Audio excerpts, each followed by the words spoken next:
नमस्कार, मैं हूं प्रशांत और आप देख रहे हैं prime live. Political strategist Prashant Kishor की कांग्रेस में एंट्री को लेकर अब बहुत सस्पेंस बचा नहीं है। सस्पेंस इस बात पर है कि वो किस पद और कौन सी भूमिका में रहेंगे। इस पर भी लगभग फैसला हो चुका है और बहुत जल्द ही इसका ऐलान भी होने वाला है। प्रशांत किशोर के कांग्रेस ज्वाइन करने के साथ ही चर्चा उनके प्रेजेंटेशन को लेकर भी हो रही है। आखिर क्या है उस 600 स्लाइड्स वाले प्रेजेंटेशन में? प्रशांत किशोर राजनीतिक गलियारों की खबरों से कभी दूर होते नहीं हैं। कई मौकों पर यह भी देखा गया है कि उनको जो कहना होता है वो कहते भी हैं। अतीत में उन्होंने राहुल गांधी की आलोचना भी की है। कांग्रेस के लिए वो अब 2024 की रणनीति तैयार करने में जुटे हुए हैं। 2024 की बात इसलिए भी क्योंकि उससे पहले राज्य चुनाव के नतीजे पर बहुत ज़्यादा चर्चा न हो। कांग्रेस भी इस बार उनको अपने साथ जोड़ने के लिए उत्सुक दिख रही है। कांग्रेस अध्यक्ष सोनिया गांधी को लगता है कि प्रशांत किशोर के प्लान में वो दम है जिससे पार्टी को फायदा पहुंच सकता है, लेकिन सवाल भी कई हैं। प्रशांत किशोर को पार्टी के साथ जोड़ने की यह पहली कोशिश नहीं है। इससे पहले भी प्रशांत किशोर को पार्टी के साथ जोड़ने की कोशिश हुई, लेकिन बात आगे बढ़ी नहीं।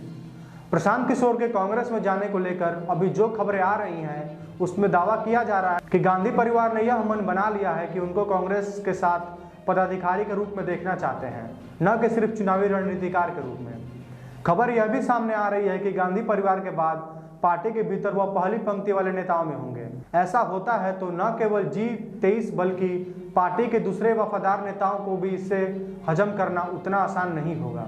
राजनीति है तो ऐसा संभव भी है। बिहार में प्रशांत किशोर के साथ क्या हुआ यह उदाहरण सामने है। 2015 में बिहार विधानसभा चुनाव महागठबंधन की जीत में अहम भूमिका अदा करने वाले प्रशांत किशोर जनता दल यूनाइटेड का उपाध्यक्ष बनाया जाता है। नीतीश और प्रशांत किशोर की करीबी किस प्रकार है यह पार्टी नेताओं को अच्छी तरह पता था, लेकिन जल्द ही पार्टी के दूसरे दिग्गज पीके के खिलाफ इकट्ठा हो गए और उनके खिलाफ तीर छोड़ दिया।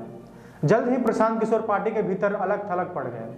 कांग्रेस के मुकाबले जेडीयू छोटी पार्टी है और उस छोटी पार्टी में भी लामबंदी देखने को मिली। यहाँ तो G23 और तमाम धुरंधर पहले ही हैं। कुछ दबे सुर में अभी से बोल रहे हैं। प्रशांत किशोर खुद कभी चुनाव लड़े नहीं और ना ही कोई विचारधारा है उनकी।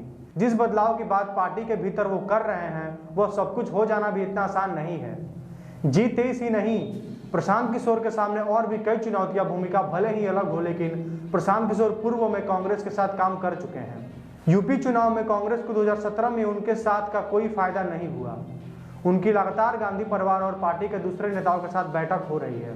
G23 के नेता भले ही इस बैठक से दूर रहे हों और उनकी अनुपस्थिति न भले ही प्रशांत किशोर के लिए चीजें आसान कर दी हों, लेकिन अंततः उन्हें उनसे निपटना ही होगा। प्रशांत किशोर ने गठजोड़ से लेकर संगठन में सुधार तक प्रत्येक निर्वाचन क्षेत्र में कांग्रेस की ताकत और खामियों का ब्यौरा दिया है। उनके सुझाव पर महामंथन जारी है। कई राज्यों में गठबंधन को लेकर कांग्रेस के कई सदस्य आम आदमी पार्टी, तृणमूल कांग्रेस और तेलंगाना राष्ट्र समिति जैसे क्षेत्रीय दलों के साथ असहज हैं। ये सभी अपने अपने राज्यों में कांग्रेस के विरोधी हैं और निकट भविष्य में पार्टी के साथ साझेदारी की संभावना नहीं है। प्रशांत किशोर अभी भी टीएमसी के संपर्क में है।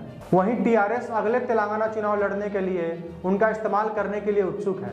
प्रशांत किशोर को भी यह अच्छी तरह से पता है कि कांग्रेस जैसी पार्टी के साथ बातचीत और जल्द अपनी बात मनवाना इतना आसान नहीं होगा। पहले भाजपा के साथ काम किया है, लेकिन प्रशांत किशोर रणनीति समूह के हिस्से के रूप में नरेंद्र मोदी तक उनकी विशेष पहुंच थी।